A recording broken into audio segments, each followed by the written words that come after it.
حضرت معاذ بن جبل رضی اللہ تعالیٰ عنہ کو اللہ کے محبوب نے جب یمن کا قاضی بنا کر کے رخصت کیا تو ان کو گھوڑے پہ سوار کیا اور خود حضور ساتھ پیدل چل رہے تھے اور معاذ بن جبل رضی اللہ تعالیٰ عنہ کو وصیتیں کرتے جا رہے تھے اور فرمایا معاذ یوں فیصلے کرنا یہ سب ارشاد فرما رہے تھے۔ کچھ آگے چل کے حضور نے فرمایا جب تم واپس پلٹو گے تو میری قبر کے قریب سے گزرو گے۔ حضور نے اپنی وفات کی خبر دی تو حضرت معاذ بن جبل پر بجلی بن کے یہ خبر دی۔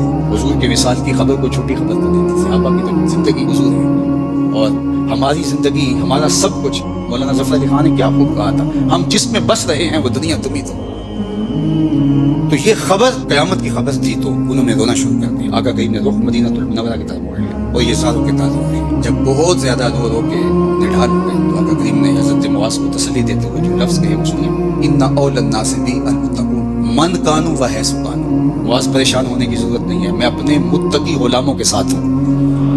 من کانوا وحیث کانوا، وہ جو بھی ہوں اور جہاں بھی ہوں، تو انہیں معیت رسول بھی حاصل ہے جو تقوی کے نور سے مالا مال ہے۔ حضور کا قرب نصیب ہوتا ہے انہیں اور اللہ کی قربت بھی نصیب ہوتی ہے جو تقوی کے نور سے۔ وَاعْلَمُوا أَنَّ اللَّهَ مَعَ الْمُتَّقِينَ، اللہ تعالیٰ متقیوں کے ساتھ ہے، ان کو اپنی معیت عطا کر دیتا ہے۔ اور مجھے بتاؤ جس کو اللہ نے اپنا قرب دے دیا، اپنی معیت کا جمال عطا کر دیا، پھر کوئی چیز پیچھے رہ گئی؟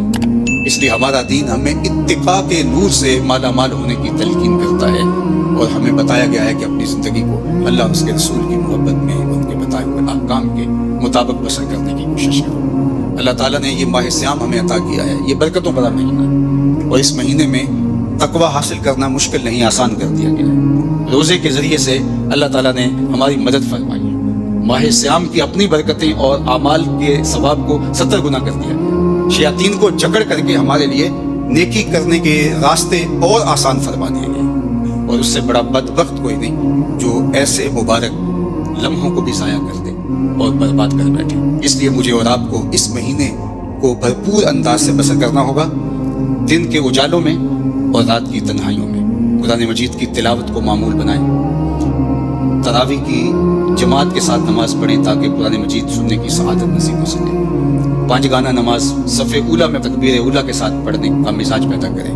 اس کے لیے آپ کو بہت ساری برکتیں نصیب ہوگی اور یہ عادت پختہ ہو گئی تو پورا سال آپ کے ساتھ جڑی رہے گی۔ اسی طرح نظر کی حفاظت تو ہو ہی رہی ہے اور زبان کی حفاظت بھی ہو رہی ہے اور دیگر اعمال خیر کی توفیقات بھی نصیب ہے۔ یہ اتقاء کا نور جو اللہ تعالیٰ ودیت کرتا ہے اس مہینے کے اندر، اس کی لوٹ سے رحمت سستے میں وہ دیتا ہے اپنی رحمتیں۔ ویسے بھی تو اس کی رحمتوں کا عموم ہے لیکن یہ مہینہ تو اس کی خاص رحمتوں کا ہے۔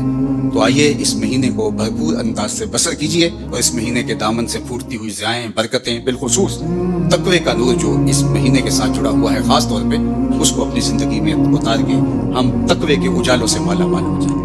کتنا اچھا اعزاز ہے جو ہمارے ساتھ لگ جائے کہ اللہ جل شانہ ہمیں متقیوں کی فہرست میں شامل ہو۔ بلکہ اہل ایمان کو تو یہ دعا ترغیب دی گئی ہے کہ وہ کہے وَجَعَلْنِی لِلْمُتَّقِینَ اماما، اللہ مجھے متقیوں کا امام بنا دے۔ تو ہمیں اپنے آپ کو صالح اعمال کے ساتھ جوڑنا ہوگا، اپنی زبان کی، آنکھوں کی، رویوں کی، ہاتھوں کی، پاؤں کی اور دیگر اعضاء بدنیہ کی ہم کو حفاظت کرنا ہوگی۔ اللہ جل شانہ مجھے اور آپ کو اس کی برکتیں نصیب فرمائے۔